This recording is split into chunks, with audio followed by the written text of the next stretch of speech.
Thank you, Didi, for giving time to us. Om Shanti. I'm happy to be with all of you here today, and I'm glad that destiny has arranged a different type of climate for you from the Middle East, and a different type of scenario. Beautiful greenery everywhere, and you came up the mountain, and you'll only go down the mountain when you're ready to leave. And I don't know what time of day that'll be. Maybe it'll be the afternoon.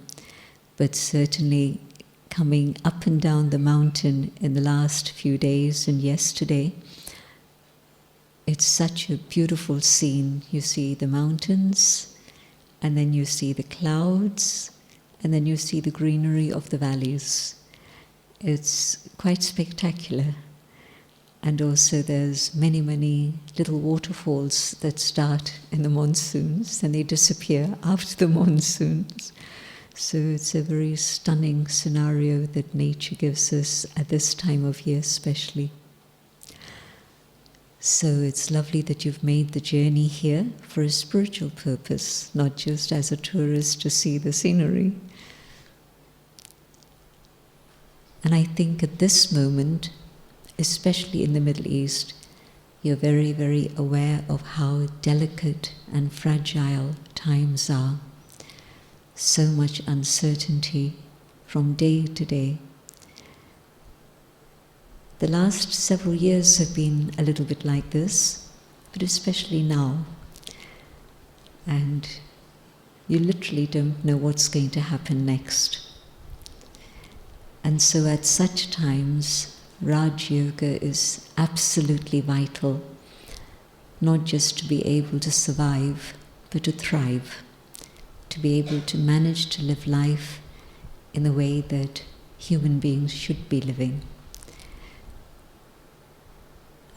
The first lesson is one of the most powerful lessons that everyone needs to understand. I know that when I heard the first lesson, it changed my life completely. Then the second lesson, and it became deeper, and so on and so on. And all of you have had many lessons, and it's now time to be able to practice what you learn here, you're practicing here, but also you carry away with you as gifts from here to practice there also. And so two things from the theory of the soul. And there's many, many benefits. If you were to make a list of the benefit of soul consciousness, and it's good homework, try it. What is the benefit of soul consciousness? Try writing it down for yourself. Not now. Write the topic. But through the day, just keep reflecting on it, and you'll keep adding to the list. You'll find that you keep adding something more, something more, something more. But two things I want to highlight. One is my own awareness of who I am, my identity, and the stage of self-esteem. You heard today's Murli, is that right? Everybody was there for the Murli? Yeah. So in the Murli, Baba spoke about how on one level there's soul consciousness, Dehi Abhimani, awareness of the soul. And on the other side there's the ego of I. And then there's the ego of inferiority. And human nature is to jump from the one to the other. We didn't know about the soul, so we weren't in that state of soul consciousness. But we would move from one day ego, oh, I'm the best, and then you meet somebody better than you, and you think, oh no, I wish I was like that, and then you come down. So that fluctuation between superior and inferiority continues a lot of the time. But if I practice soul consciousness, it brings me to a state in which there's true recognition of my own value, and who I am. My value doesn't depend on my bank account, my property, my nationality, my education, my position. It's totally independent of all the external things. It's dependent on me and my inner core values. And where I sometimes fluctuate and come down, it's because I'm not following those core values in my life. If in silence, in meditation, I become aware of my natural treasures, peace and love and truth and joy, purity, these 5 virtues are my treasures, and my value and how I value myself and see myself depends on the extent to which I'm using these values in my day-to-day activity. If I know these are my values, and in my behavior I divert myself away from that for whatever reason, then in my own eyes, my value has gone down. Somebody sees me, doesn't see me, knows about it, doesn't know about it, doesn't matter. But my own value for myself comes down. And when I start following those core values in my life, because I've experienced them, and I know it's not just for 20 minutes meditation or 30 minutes meditation, but these are my natural qualities which I can use every moment in my life. And when I start doing that, in that state of soul consciousness, I have this amazing balance of humility, but also dignity. And that dignity is something that nobody can take away from me, because it's my own property. And so in terms of living life where everything fluctuates, today I have property, tomorrow I don't. Today I'm a CEO, tomorrow I have no job. All of these things keep going. So where my dignity depends on these external things, I'm going to be hit hard if something goes wrong. But if my dignity depends on my self-esteem, on my own inner core values, doesn't matter what's going on around me, outside of me, I'll be able to maintain a state of stability. And I won't get ego, because I know that everyone has these original qualities.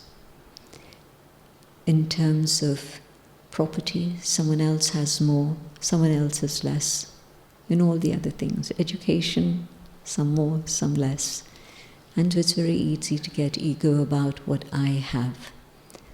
But when I know that we are God's children and we all have these same original qualities, no ego.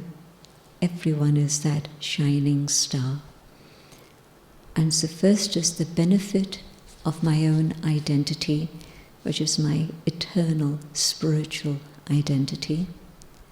And the second is, if I'm stable in the awareness of the soul, then when I look at others, I see them also as souls.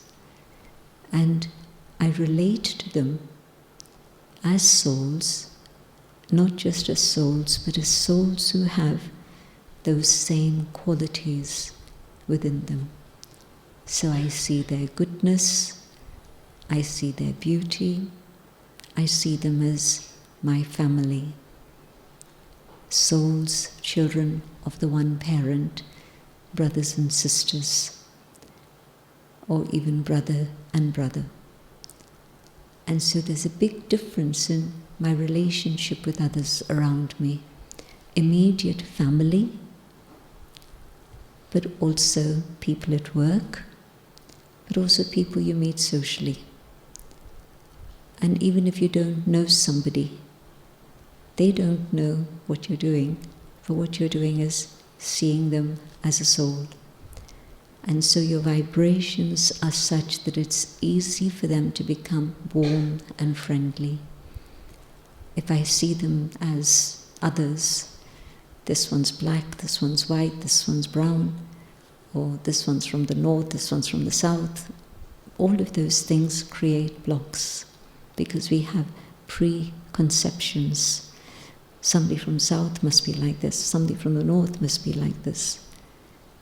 But in that awareness of soul, myself, and seeing others as souls, it becomes one in which there's a feeling of interconnectedness, not just on a human level, but a spiritual level, which is unlimited.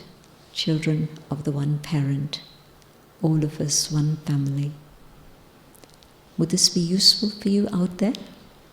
Who feels this exercise of reminding yourself as a soul and seeing others as a soul would be useful out there?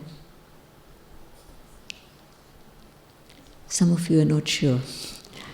Try it. Some of you are raising your hands, but not everyone.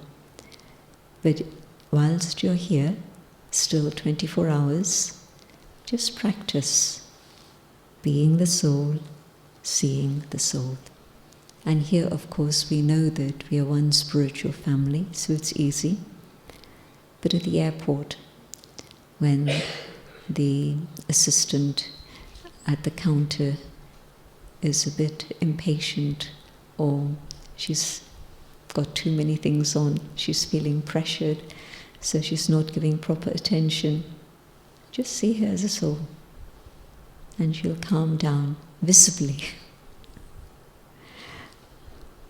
Other people at the airports are quite stressful places. Everybody's in a panic, impatient, and there's always this tension. But you stay calm, stay here. Om Shanti, I'm a peaceful soul. Remind yourself and see others in that same way. And you'll create an aura of peace around you. And others will also relax and become peaceful in your company, even if it's company of just standing in a queue, whatever it is. But you can see the quality of relationship depends on the way I see the other. My attitude, my behavior, all of this carries a vibration that reaches others. And so the first lesson is incredibly powerful, very, very beautiful. And for me, it had answered at least 75% of all the questions I had. So reflect deeply on this first subject. Go into the depths of feeling what the mind is doing, checking what's happening in my mind. And then my sanskars. What are my sanskars like? How deep is the peace within myself? Can I increase its level? Yes, definitely. I can increase my stock of peace, my stock of spiritual love, my stock of truth, and every day move it up further and further, so I carry a whole stock with me, so that at all times I'm able to send out those vibrations to others. So just experiment and you'll see the difference it makes. The second subject, the subject of God. To have clarity in this subject is something that swamis and sadhus and philosophers and saints have always wanted. But there are so many human ideas floating around that you don't know what to believe. And when there's that sort of confusion, because there's so many conflicting ideas that are given, then some people just say, well, I don't want to bother with this. I'm not interested. And they just want to go on their own way materialistically. because spirituality isn't offering them anything. And religion has made them really lose interest because they don't get answers to questions, and also because they don't see the leaders practicing what they preach. So here, now that I know God, how close can I be to God? Not all of you have pencil and paper, but that's fine. Just visualize something. Visualize a sheet of paper. Put yourself in the middle of that sheet. Just a dot. You don't need to draw your face. You are that eternal star. And then put near the star, you, those who are playing a part with you, who are closest to you. Then the next, those who you're connected with, but not on a daily basis, but maybe a few months every year. Every few months you meet them, you see them. It could be friends, relatives, it could be your doctor, your optician, your dentist, people you see regularly, but not every day. And then put them on the outer circle, people you see maybe once a year, Diwali, Christmas, New Year, something like that. You can visualize your sheet. Yeah? Now a question. Where on that sheet did you put God? Somewhere? Nowhere?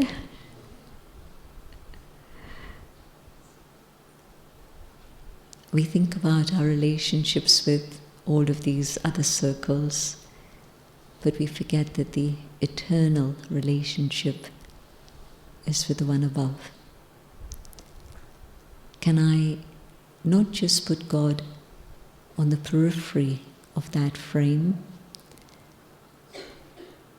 not even just once a week or once a month, or maybe 3 times a year on festival occasions, but can I bring God into the center? Why? Because at the moment the soul is very depleted. This is why we keep making the wrong decisions. This is why we don't have control over our thoughts. We don't have control over our words. We say things we don't intend to, and then try and apologize afterwards. But meanwhile, the arrow has hit the target and has pierced the heart and is causing deep pain. And so the damage is done. And by my saying sorry, it's not going to repair the wound.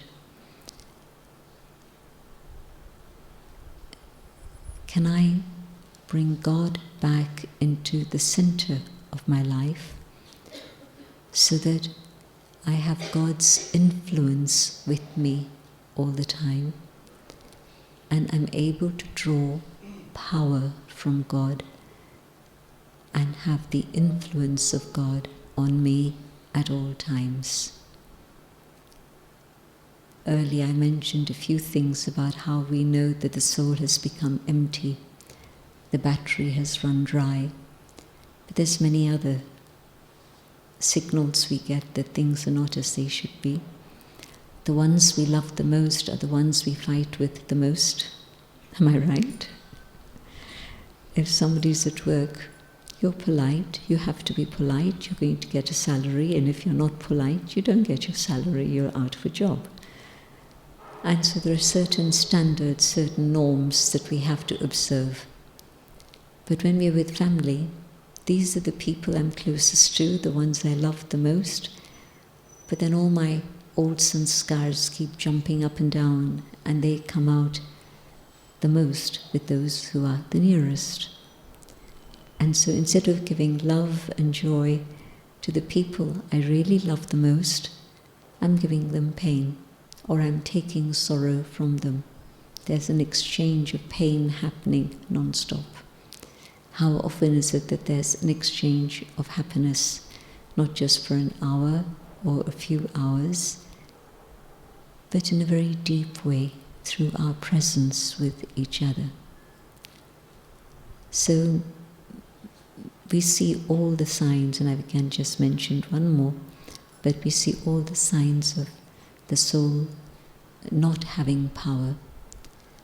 But now if I'm with God, can I feel so connecting with God? And we use the word Baba, very sweet, very simple. And so when I connect with Baba, I'm able to draw all that power with one thought. It doesn't even have to be 10 minutes, 20 minutes.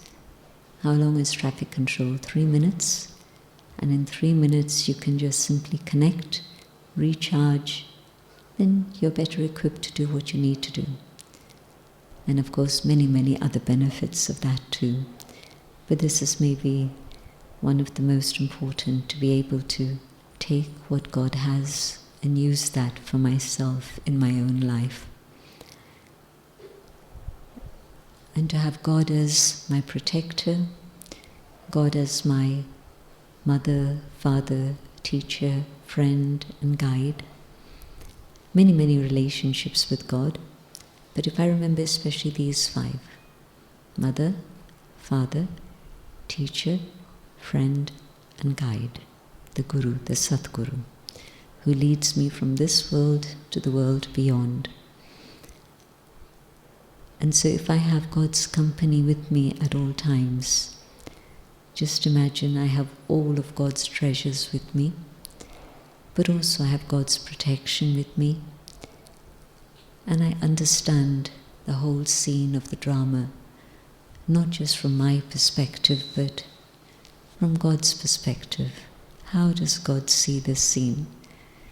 The more you study the Murlis, the more you'll understand more and more that the way God sees people is different to the way we see people, and the way God sees the situation of the world is very different to how I see it.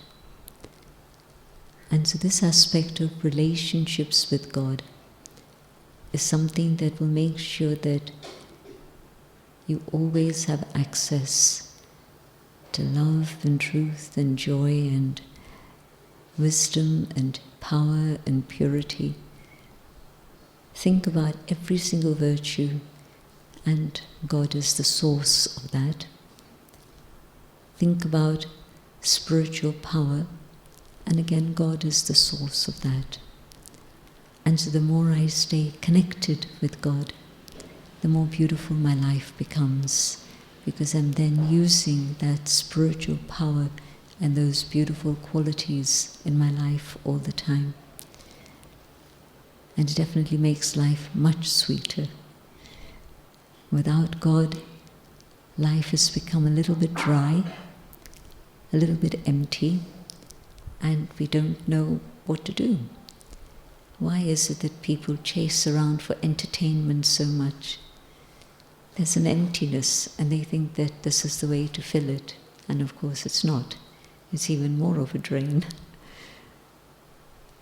But whether it's going on holiday here and there, whether it's eating out, nothing is there to satisfy the inner being, the soul.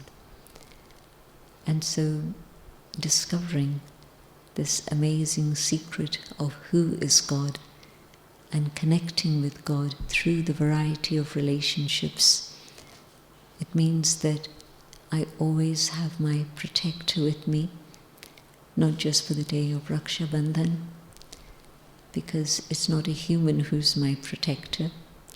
The bondage of purity of Rakhi, Raksha Bandhan, the bondage is that I decide I have to follow God's principles, and in return God offers a total package of protection and blessings. not only protection, but also blessings. Who's experienced God's blessings? The fact that you're here, it's a blessing. You know, if you say to a person, come for something at the temple, they'll say, I'll see my diary. If you say, let's go out for dinner at such and such a place, they won't say, I'll see my diary. They'll just instantly say, oh yes, I'd love to do that. So we make space for everyone, but we don't make space for God. But God is the one who can be with me at all times, not just making me powerful and successful, but also protecting me and sharing His blessings with me at all times. And surely in today's world we need blessings more than we need anything else. And to have God's blessings is truly a wonderful protection.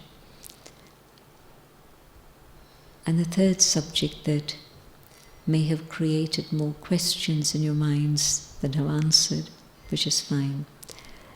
As you go along, you'll be able to see the relevance and the truth of it. And that is the knowledge of the cycle. And the cycle is telling me where we are at now in terms of cosmic time. We are in Kali Yuga, but it's actually the end of Kali Yuga. The cycle also tells me that the night is about to go and the day is about to begin. And what our preparation is the preparation for the day. The golden age, the age of truth, the age of the deities, divine beings here on our planet. We are those divine beings. And God's love is transforming us from human into deity.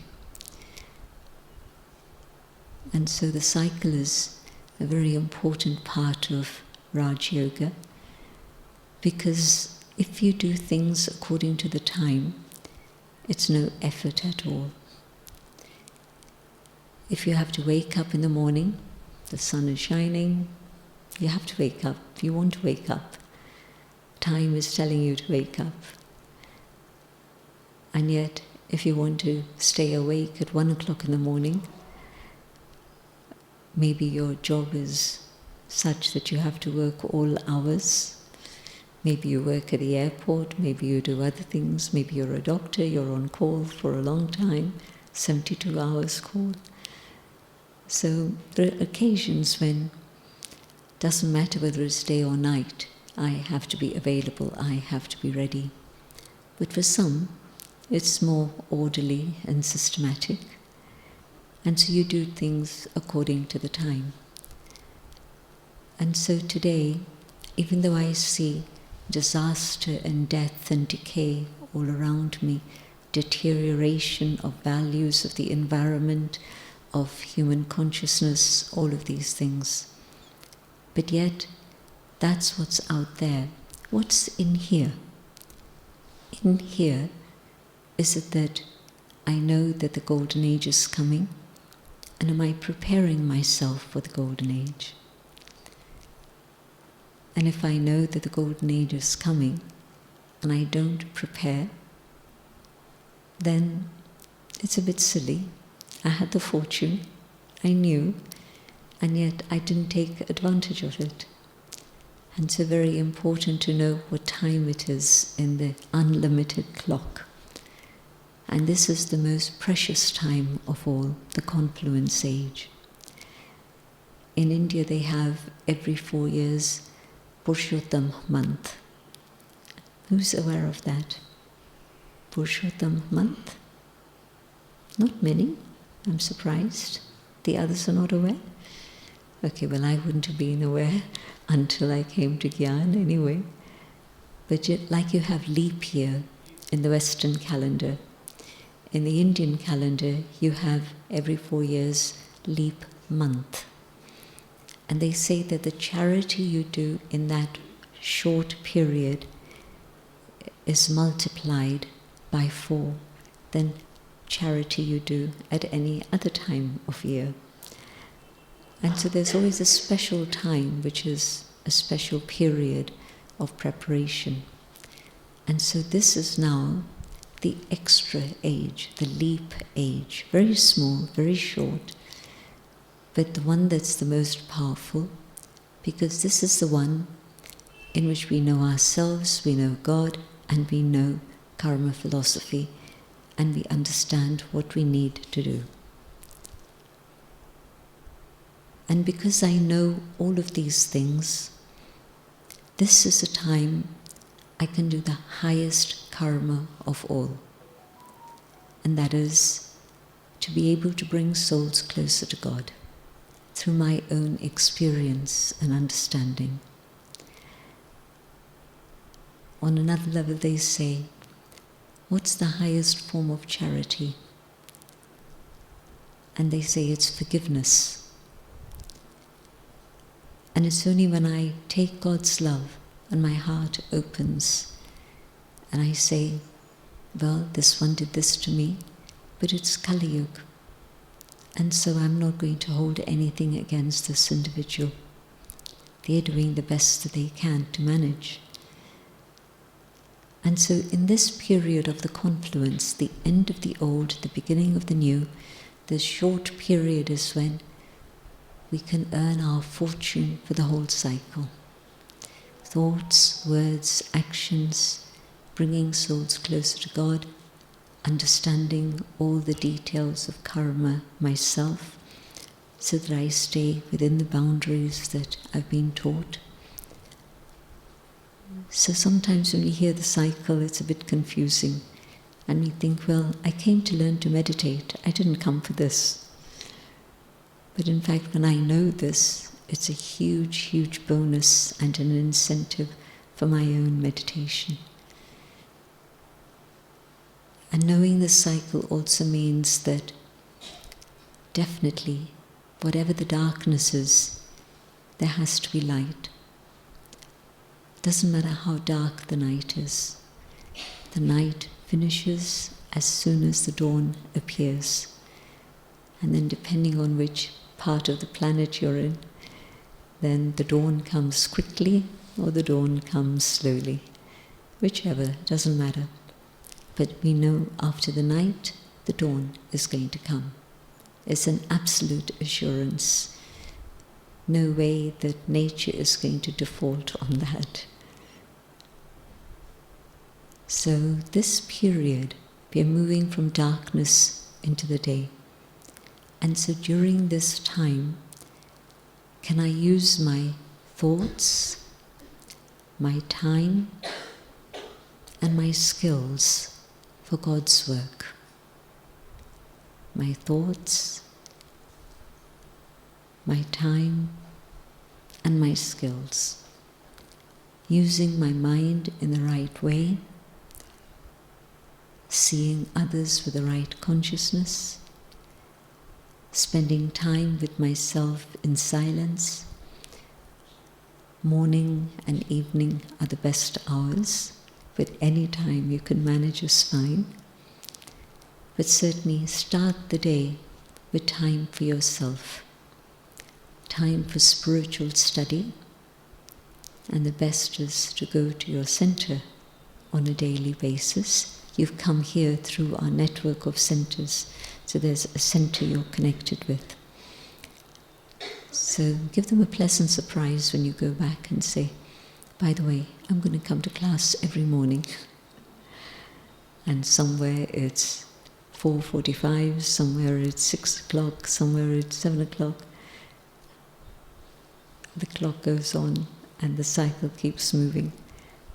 And so even though I may be in the morning hours, I know London is in its sleep time hours. So, but according to the clock, according to the unlimited clock, we've got only a very few seconds left before the bell goes, we go home, and the new world starts again. So we have a few minutes left for questions. I'm sure most of your questions have been answered very, very well through the system of teachers and the Zoom classes that are ongoing. But if there are any questions, indicate. If you come forward, we'll give you a mic and tell us how long you've been studying Rajyoga.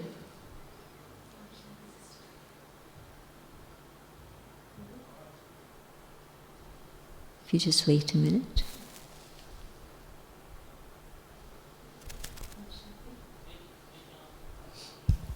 Om Shanti. We came from Qatar. Actually, we are in Gyan since 19 years. But Baba called us for the first time here. But I feel that I'm not late. My question is, sister, how the transformation of this, like from confluence age to Satyug, maybe it cannot be completely destructed way. Is it through destruction way or transformation? This small, I feel that I always think like we are going to Satyug according to Purusharth and everything, but how that transformation? The transformation has to be first in here. And so we are the bricks of Satyug, the foundation of Satyug. Satyug can't come until humans have changed their sanskars. So that's what I need to focus on, my own inner transformation. And then externally, well, we are seeing all the signs of climate change and environmental deterioration. And so there's going to be more and more and more. Why? Because the governments and the oil companies aren't listening. It's as simple as that. And so people are not listening. And so just think about what has happened just since the start of the year in these 7 months. Whether it's wildfires, whether it's the melting of the glaciers, whether it's floods, whether it's drought, whether it's desertification. It's no more theory. Climate change is here. It's not going to change. It's here right now. In London, we never used to have fans, never mind AC. The cars didn't have AC, they only had heaters. And now, last week in London, the average temperature was 34 degrees Celsius. When it's 24 degrees in London, people say, oh, wonderful. When it becomes 27 and 28, they say, I hope this heat wave finishes soon. And when it's 34, the houses aren't built for heat, our transport system doesn't have AC. Everybody's suffering a lot. And the government is telling us, this is the new norm. This is how it's going to be every summer. And summer's going to start early and finish late. And so prices, agriculture, what's going to happen? So that's one side of it, the natural disasters. But the state of human intellects, where there's just a quarrel going on in every home about something, something, something, something. But on the world scale, how many wars are going on? Everybody's thinking about the 2 big ones, whether it's Israel and Gaza or whether it's Russia and Ukraine. But there's many wars going on all over the world apart from this. And so where are we headed? When violence reaches a very high level, then, and the heat, physical heat is on, temperatures boil over, and things that a normal, reasonable person wouldn't think of doing, when the head gets heated and it's not thinking properly, people do the strangest things. They are not aware of what's happening and what the repercussions are going to be. And so the scenario for upheaval of all the elements has started. And the third one, nuclear war. We've never been as close to danger as we are today.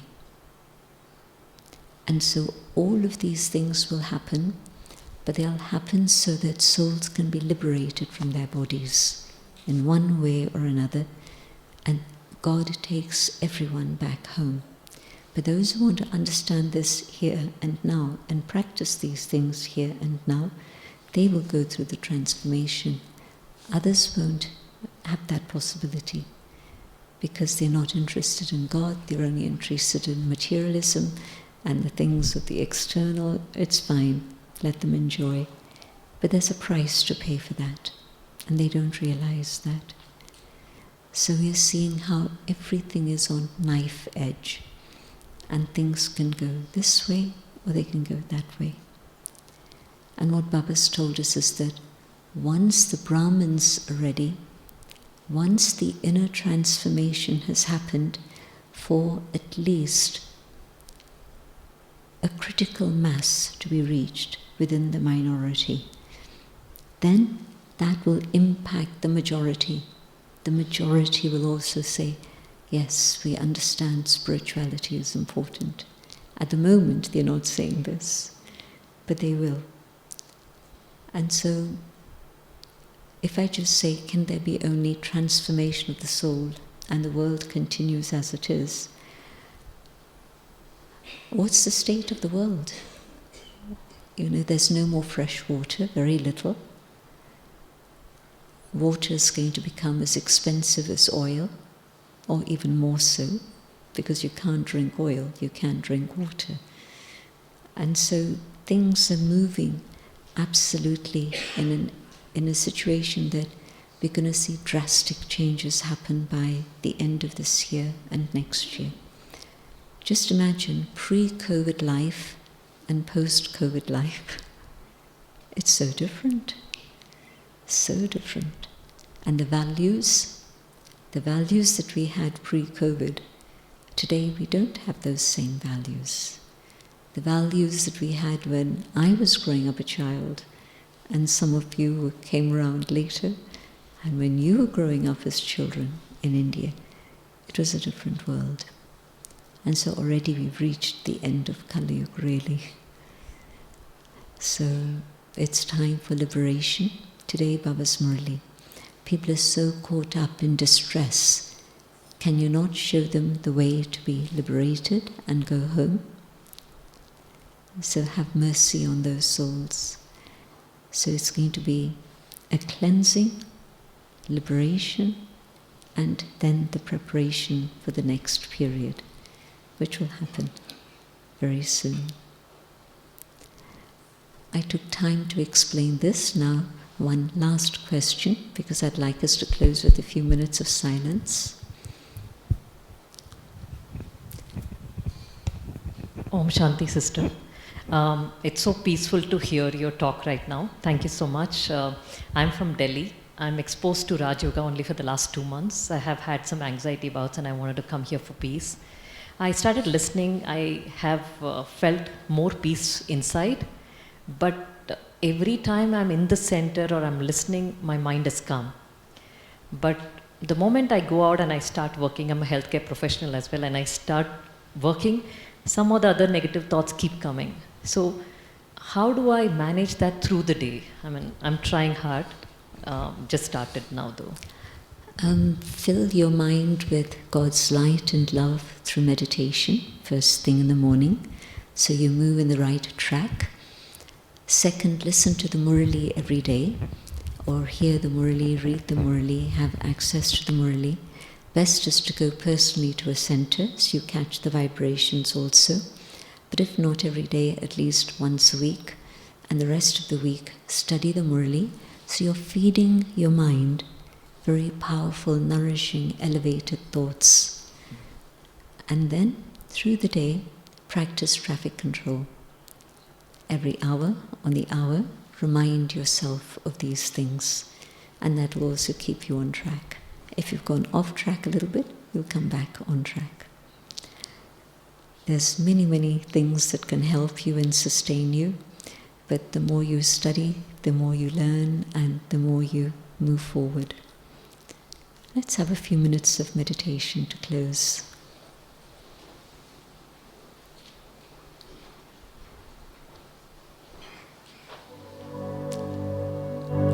Music nahi chahiye. In the awareness of who I am,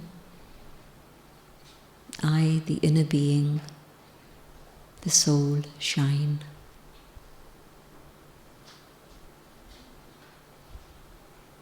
I come back to my natural state of peace. And in this awareness of peace, I feel the presence of God. Shiva, Satyam, Shivam, Sundaram, the one who is the truth, the one who is Shiva, the benefactor, and the one who is the most beautiful.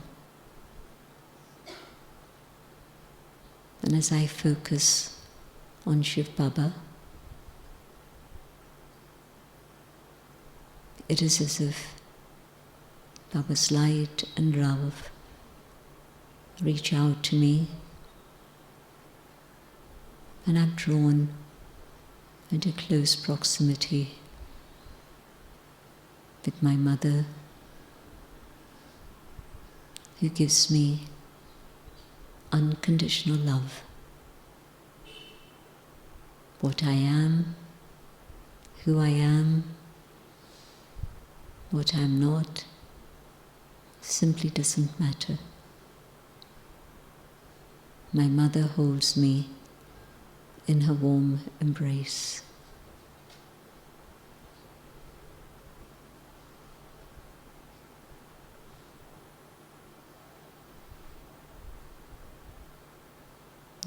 I connect with my father, the one who has a huge treasure store of happiness that he wishes to give to me. My teacher,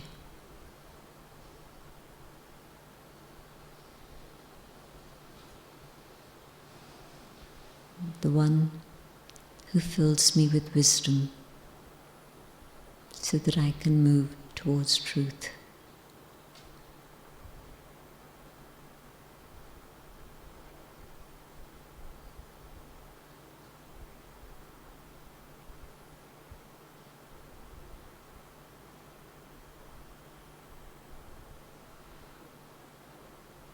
My friend,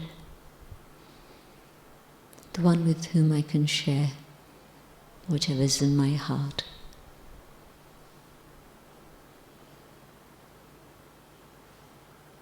The Satguru, the one who liberates me from the chains of illusion, of Maya, liberates me from all sorrow and suffering,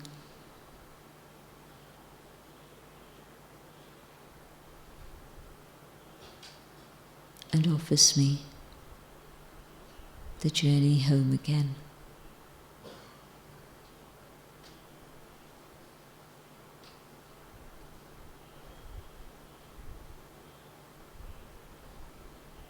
All of God's qualities reach the soul: the light, the love, the truth. For these qualities also radiate out into the world so that the human family can benefit.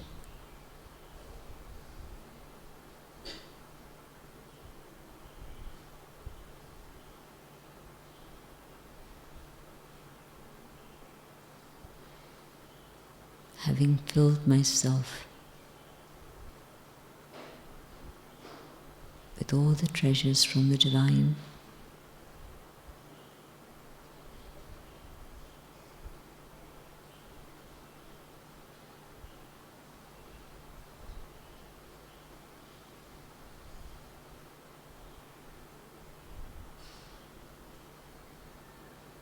as God's light spreads out, the darkness is dispelled and the day begins.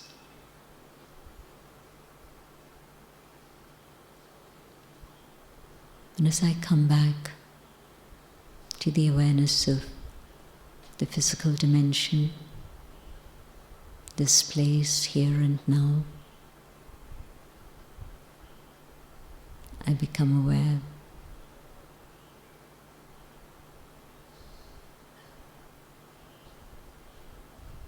of the world around me now, but I keep my inner link with myself and with Baba,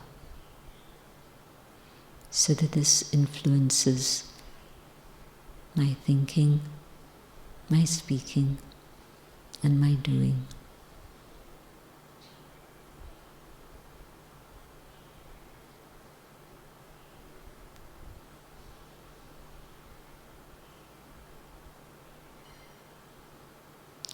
Om Shanti.